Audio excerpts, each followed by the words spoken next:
Hello, I hope you are ready to jump in and learn how you were created to make a difference today. That's what it's all about here at Custom Creations in Kidville. There is only one you. I would love to get to know you more. You can send me a message about what God is teaching you about individuality, or you can join us in person on Sunday mornings. Check out what we have going on at southgatechurch.com. Have you been doing your God time card? Make sure that you check those out because they help you spend extra time with God. Here's what I've been learning this month. My name is Lindsay, and I know that I'm made in God's image. I reflect different things about Him, like creativity and teaching and love. And I love spending time with kids. I work here at Kidville, and I like getting to see how you were created in God's image and the individuality that every kid has to reflect God. I also enjoy dark chocolate and chocolate-covered cookie dough and jelly beans. My door is always open to receive gifts. If you're interested, I thought I'd be specific. What's your favorite type of candy? Well, it all comes down to the verse we've been learning this month. Do you know it yet? Keep memorizing it. How you made me is amazing and wonderful. I praise you for that. What you have done is wonderful. I know that very well. Let's jump in today to our video, and I can't wait to see what God has to teach us about individuality.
I just wanna thank you 'cause everything you made is so beautiful. Every single star and every beat of my heart, and it's beautiful. You made my feet, you made my hands, you made me sing and you make me dance, 'cause your love is all around me, and your love is so astounding. I just wanna thank you 'cause everything you made is so beautiful. Every single star and every beat of my heart, and it's beautiful. Here we go, break it down now. Everything you created with your imagination is wonderful and good, wonderful and good. You're my inspiration beyond all explanation. You're wonderful and good. You're wonderful and good. Everything you created with your imagination is wonderful and good, wonderful and good. You're my inspiration beyond all explanation. You're wonderful and good. You're wonderful and good. I just wanna thank you 'cause everything you made is so beautiful. Every single star and every beat of my heart, and it's beautiful. I just wanna thank you 'cause everything you made is so beautiful. Every single star and every beat of my heart, and it's beautiful.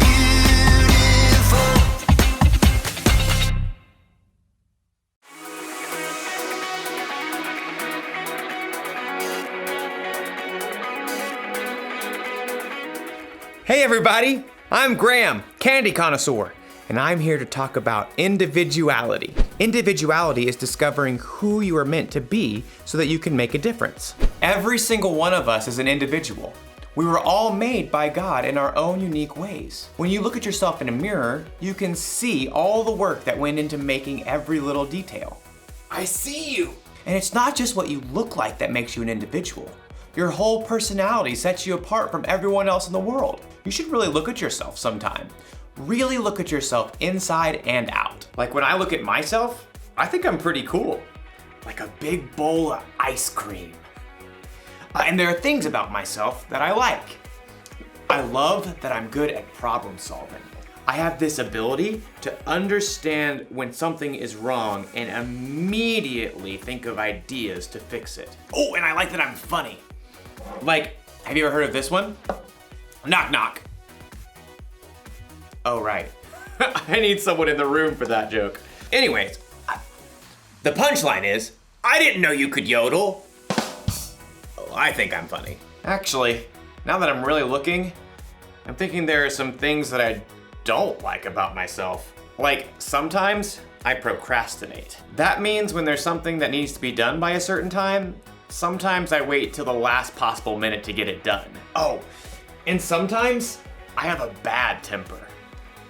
When someone disagrees with me about certain things, I can get really angry really fast. And sometimes, not all the time, but sometimes I can be really selfish. There.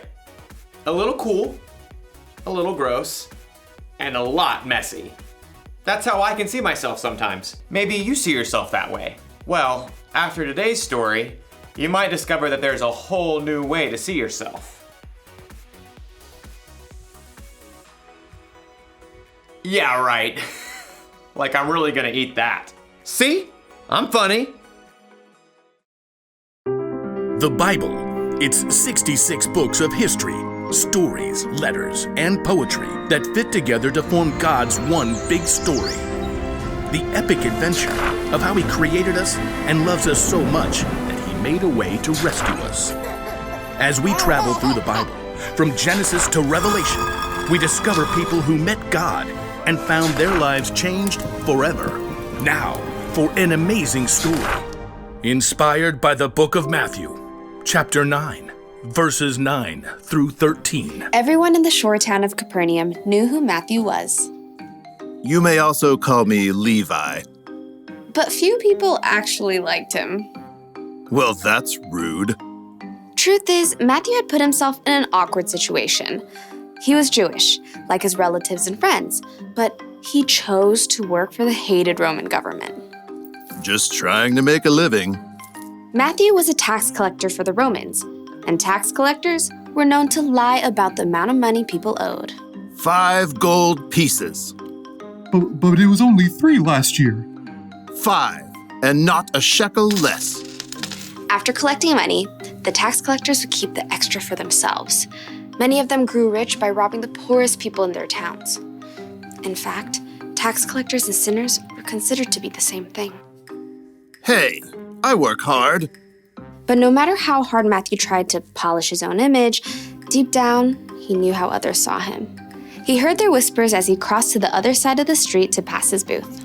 I do not know how that man sleeps at night. He's the worst, doing the Romans' dirty work.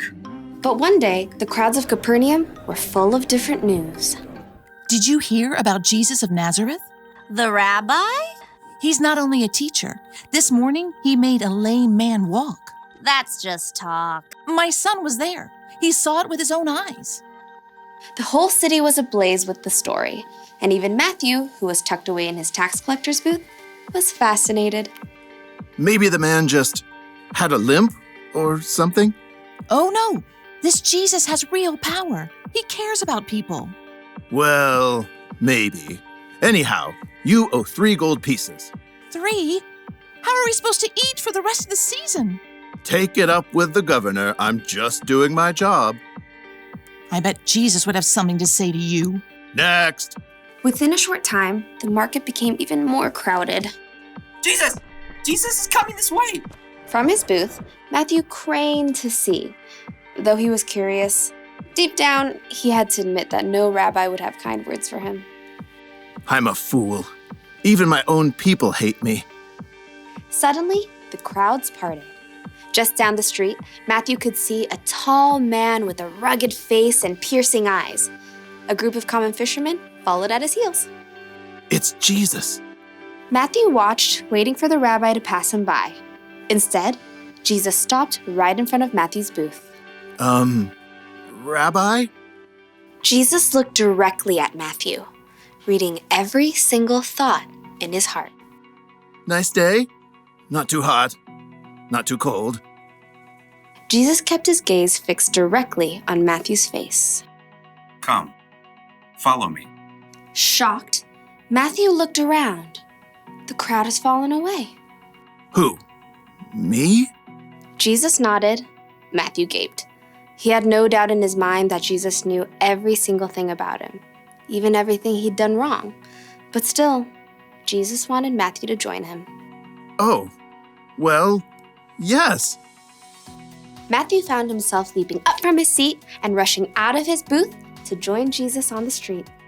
It's, nearly dinner time. Would you like to eat at my house?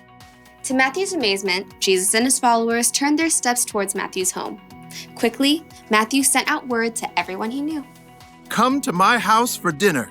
Matthew, who had expected to eat alone, found himself hosting the most famous rabbi in town for dinner, along with a ragtag group of fishermen, tax collectors, and other outcasts. Jesus doesn't care what I've done. He thinks I can be better, that I'm worthy to follow him. But while Matthew rejoiced to discover his brand new identity, the city's religious leaders were horrified by what Jesus had done. They sidled up to Jesus' disciples.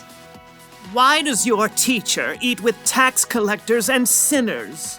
You know, that's a great question. Jesus overheard the religious leaders and answered the question himself. Those who are healthy don't need a doctor. Sick people do. I have not come to get those who think they are right with God to follow me.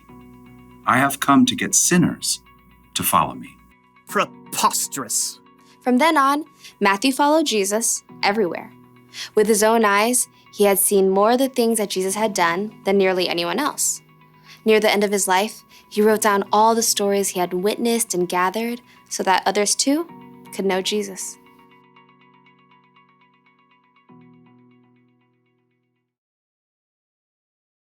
Before he was one of Jesus' disciples, Matthew was a tax collector. Tax collectors were kind of known for cheating people out of their money. Other people would have called Matthew a sinner, and it would have been true.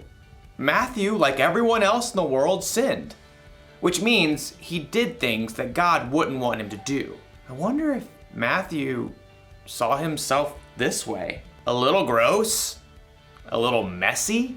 He might have felt ashamed, even worthless. But then something happened. He met Jesus. Jesus chose Matthew to follow him, even though Matthew sometimes did things he shouldn't, even though he was a sinner. Jesus wants you to follow him too. He wants you to know him and trust him. And it doesn't matter what you've done or how you see yourself. When Jesus died on the cross, he took the punishment for your sins. You are forgiven, and he loves you just as you are, mess and all. It's almost like when Jesus looks at you, he sees through the mess. He sees past your mistakes. He sees the individual you that God created. When you believe in and follow Jesus, it can help you see yourself through his eyes. And it's so much better that way. The one thing to remember today is this. Knowing Jesus changes how you see yourself. I definitely like myself a lot better without mayonnaise. Blech. I'll see you next time.